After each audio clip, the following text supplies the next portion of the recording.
La Academia Nacional del Folclore presenta ANFTV, donde podrá disfrutar de todo el contenido audiovisual que estamos preparando para usted.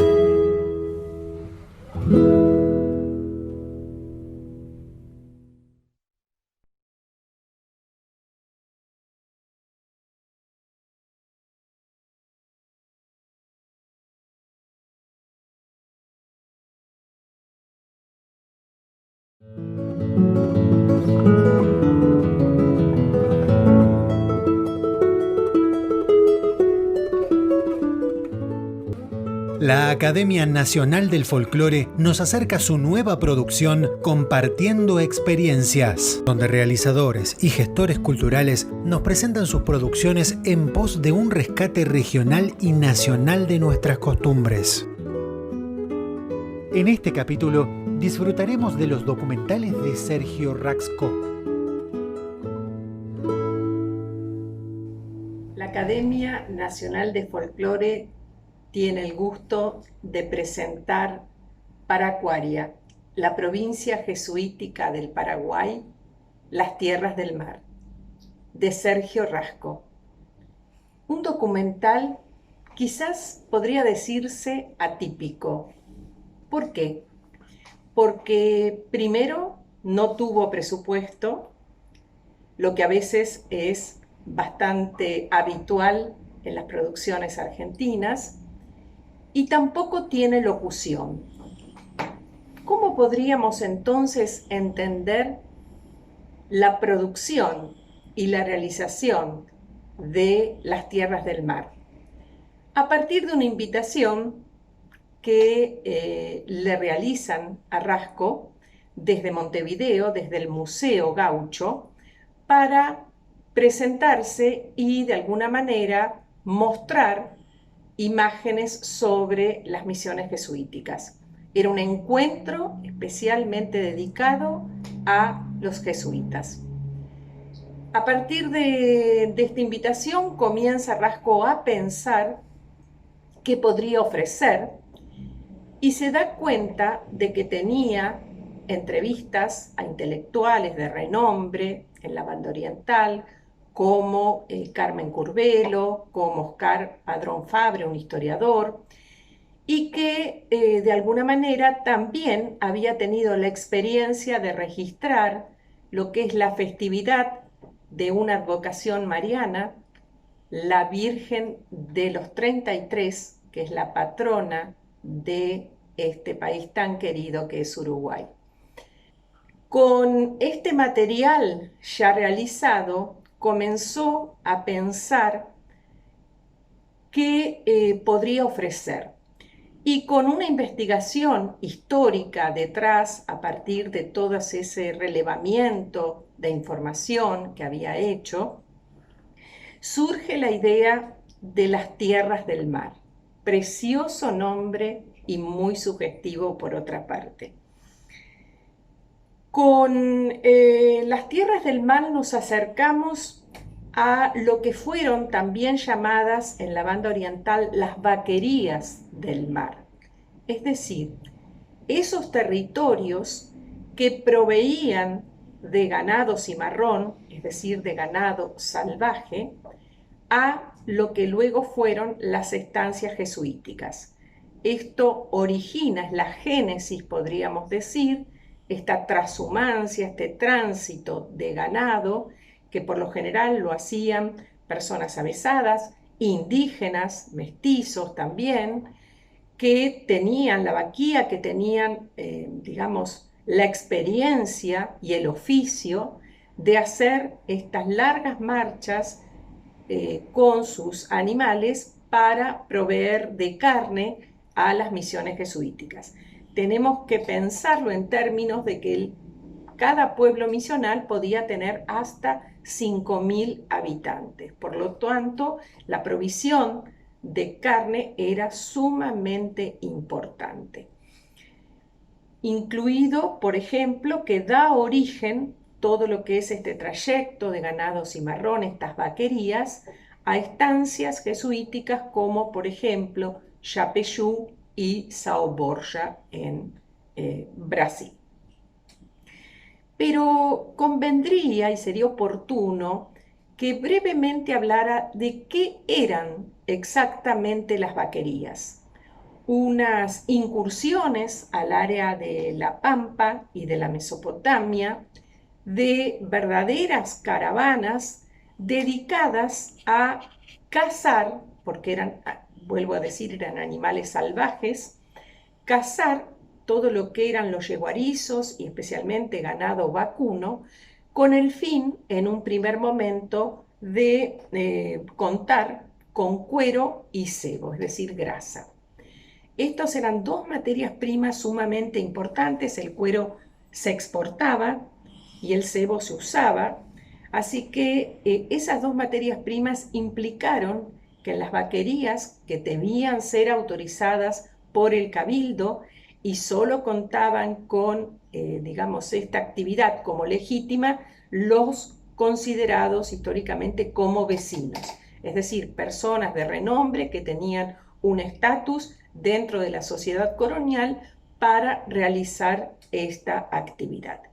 ¿Quiénes eran los que verdaderamente oficiaban como diestros en el oficio de cazar a estos animales, que por demás era una actividad que implicaba una gran destreza física, aparte del conocimiento de manejar el desjarretador, que era una caña tacuara que terminaba en una media luna filosa y que con mucha destreza el jinete arrojaba, lanzaba sobre las patas de los yeguarizos o de los vacunos.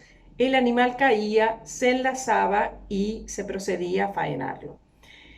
Las vaquerías del mar implicaba entonces el recuerdo y la destreza de toda esta actividad ligada al manejo de esta hacienda cimarrona que indudablemente también, como dije, la realizaban indígenas. En el caso de la banda oriental de las vaquerías del mar, se dice en la documentación que eran los genoas. Los genoas eran indígenas de la parcialidad charrúa, que eran muy diestros en el manejo de estos grandes números de animales que debían ser transportados para las estancias.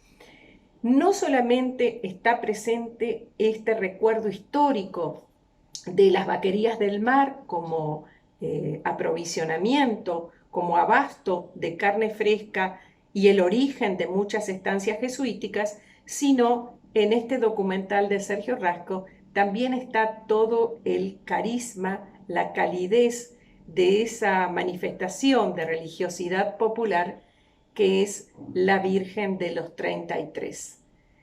Los dejo con estas imágenes de gran belleza para que las disfruten. Muchas gracias a todos.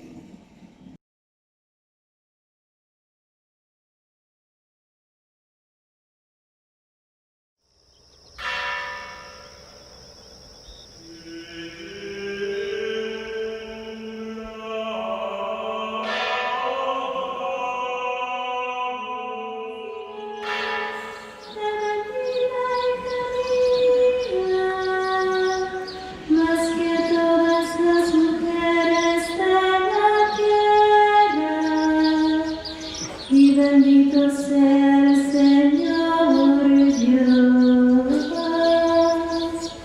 creador del cielo y de la tierra. Bendita seas, porque salvaste al pueblo.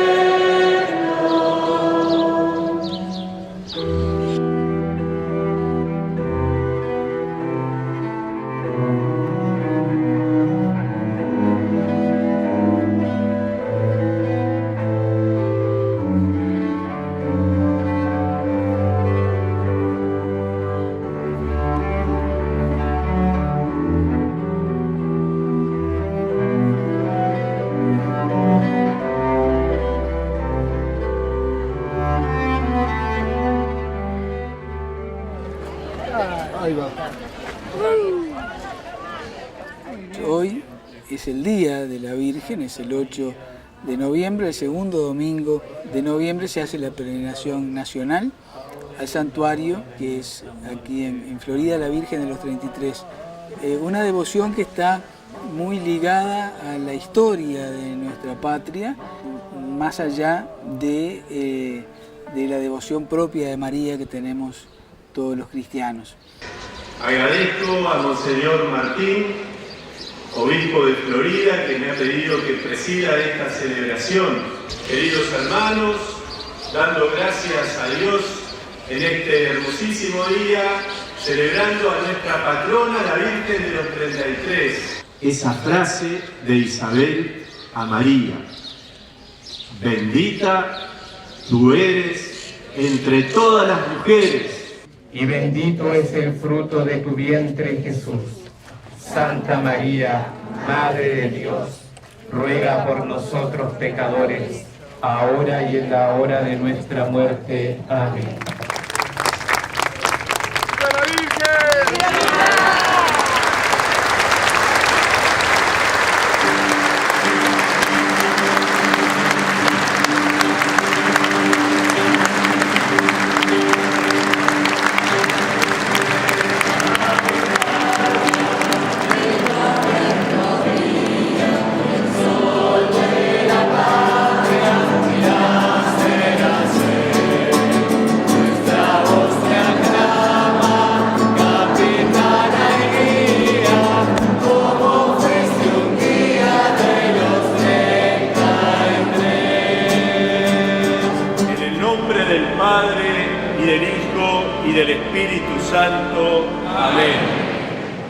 Guiados por las palabras de la Sagrada Escritura, te aclamamos, la pura y limpia, la purísima, la inmaculada, la agraciada.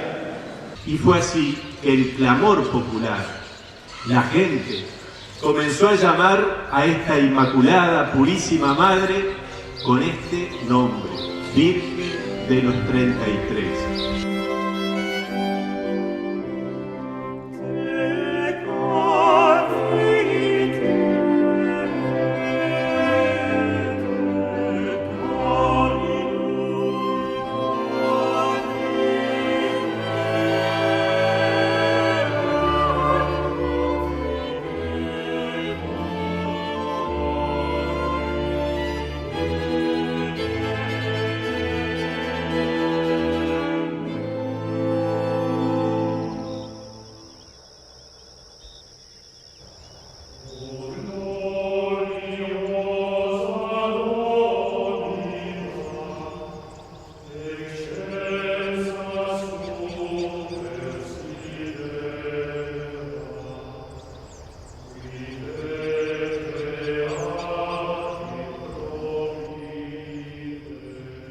Tradicionalmente el Uruguay, lo que hoy es la República Oriental del Uruguay, se descubre que este territorio del sur, la antigua banda oriental o las tierras del mar, como se las conocía por entonces, estuvieron siempre profundamente vinculadas en lo que era la historia de las misiones jesuíticas del Paraguay.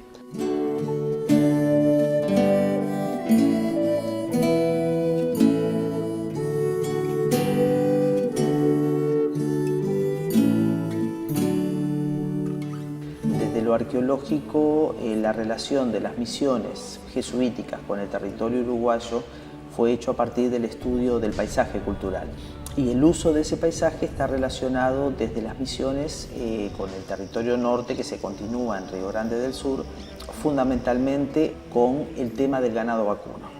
En la primera etapa, como las tierras de las vacas, por ser la sede de la vaquería del mar. Las misiones conocían lo que eran los estancieros correntinos y demás, que eran los ganados a los cuales concurrían. Pero a partir del intercambio, del comercio que hacían, uno de los grupos de cazadores-recolectores, los guenoas, que llevaban este ganado vacuno en pie al pueblo de Yapeyú, cambiaban por yerba, por tabaco, en algún momento hacia 1670, por redondear, los jesuitas los hacen seguir y descubren una enorme cantidad de ganado vacuno, miles y miles de cabezas de ganado vacuno cerril, que estaba muy asociada con las cuencas de los ríos Yaguarí, Cebollatí y la cuenca de la Laguna Merina en general.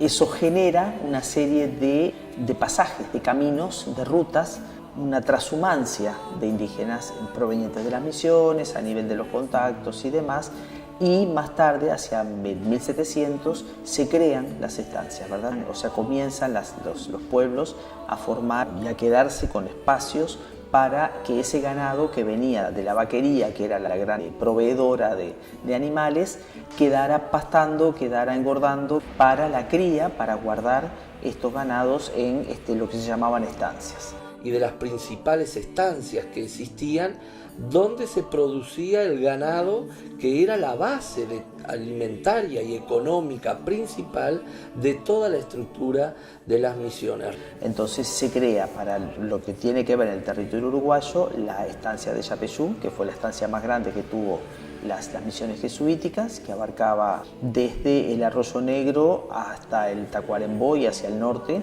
Río Grande do Sul, y la estancia de San Borja, que a nosotros nos toca un pequeño ángulo del sur de la estancia, ahí por donde soy, el departamento de Tacuarembó Rivera. Recordemos que el alimento cárnico era fundamental para el mantenimiento de esa alta demografía que llegó a tener alrededor de 140.000 personas en las misiones.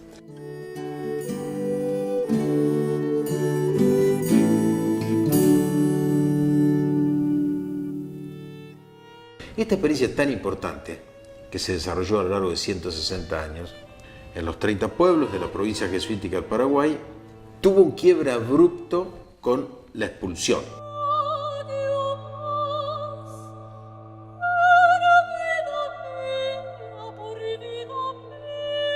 La última etapa de las misiones de guaraníes, los antiguos pueblos jesuíticos, con un periodo dramático de la historia de las misiones de guaraníes. El gran líder en ese periodo fue, en la primera etapa, José Artigas.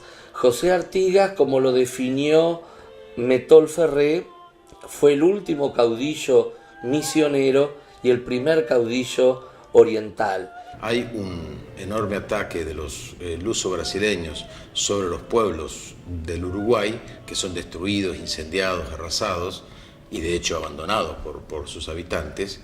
Esa destrucción de los pueblos en el año 17 y 18 va a provocar un reubicamiento de mucha de esta población indígena. De los cercanos al río Paraná van a emigrar hacia la provincia de Corrientes y van a dar origen a poblaciones como Loreto, como San Miguel, que hasta el día de hoy se conservan y que son una maravilla como patrimonio vivo de la herencia cultural y de sangre guaraní misionera.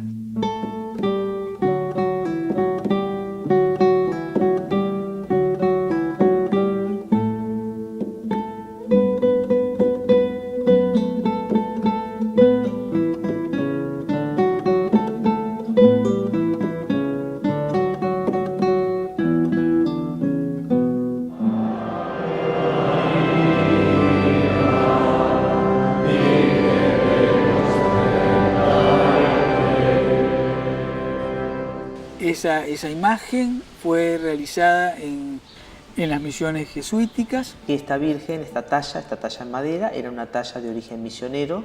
Una Inmaculada Concepción. Se trata de una Inmaculada, es una Virgen Inmaculada. Y no se sabe por qué vía llega a el sitio del Pintado, donde el indio Antonio Díaz cede un predio para hacer una capillita para la Virgen. En un gran árbol allí, cuenta la tradición, hicieron un hueco y allí pusieron la Virgencita para proteger a los pobladores y luego hicieron una pequeña capillita que en 1805 pasó a ser parroquia. Pero ahí, en esa zona, hoy se conoce como Villa Vieja. Ahí estamos en la zona de Villa Vieja. Está hoy en el medio de un tambo, que es el lugar donde estaría la capilla o los restos de la capilla del Pintado. Y se la conocía así por la capilla del Pintado.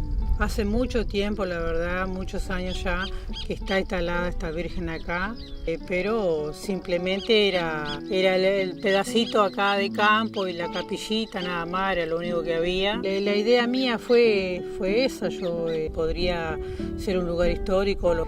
de mantener esto lindo para que la gente lo pudiera venir a ver. Soy devota de la Virgen. Virgen del Pintado, fundadora de la entonces Villa de San Fernando de la Florida. Hoy estamos en la esquina de la Plaza Asamblea, que fue el lugar fundacional de la Villa San Fernando de la Florida Blanca. Porque aquí en este lugar se dio un paso enorme en nuestro camino hacia la libertad que tanto nos costó.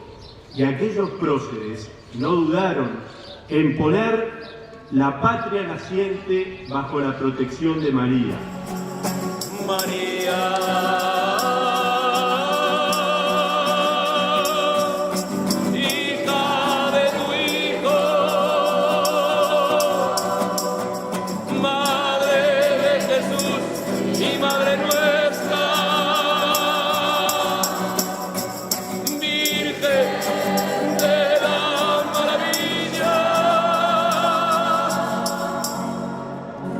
Uniendo así la gesta heroica de nuestros patriotas con esta imagen frente a la cual la patria naciente se puso a sus pies.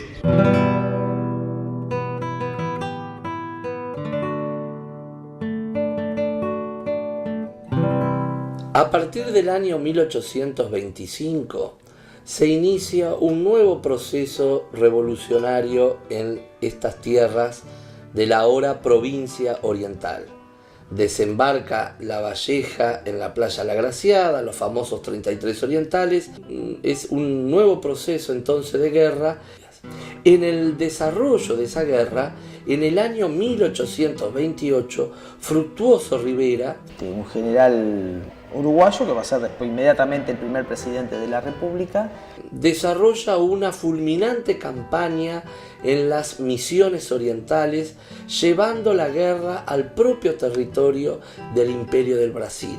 Accede a hacer la paz, acata la convención y con su ejército, Rivera abandona el territorio de las Misiones.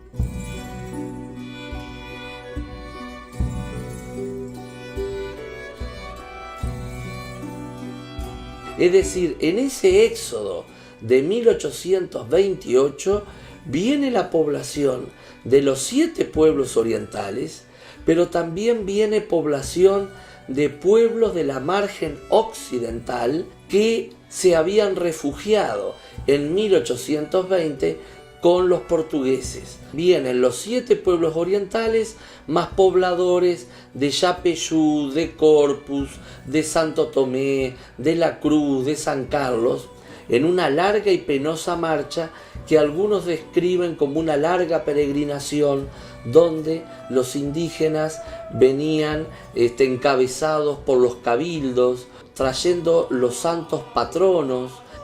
O sea, llegan muchísimas campanas, muchísima imaginería, por ciento llegan al territorio uruguayo. Cruzan el río Cuareim e inmediatamente se funda lo que va a ser la colonia de la Bella Unión. Se arma un enorme pueblo, se construyen 7 iglesias, una por cada uno de los pueblos. Esa población va a pasar por una serie de peripecias bastante difíciles y una parte de esa población va a terminar emigrando hacia el centro del Uruguay. Los trae hacia donde él tenía instalado el gobierno, que era la Villa del Durazno, y funda a unos 15 kilómetros lo que fue San Francisco de Borja del Xí. El nombre de San Francisco de Borja no es casual. El cacique principal, que era Fernando Tiraparé, era de San Borja de las Misiones. Su hermano había sido jefe de las milicias misioneras en San Borja. La estatua principal que se traslada a San Borja del Xí, de todo lo que bajó en imaginería, era de San Borja. Lamentablemente también esta población terminó por desaparecer. Hacia 1854, Luisa Tiraparé, que es la esposa del cacique Fernando Tiraparé, por los derechos que los jesuitas habían mantenido de los guaraníes iniciales, ella se transforma en la vocera del pueblo, sino que además es la custodia de la imaginería jesuítica.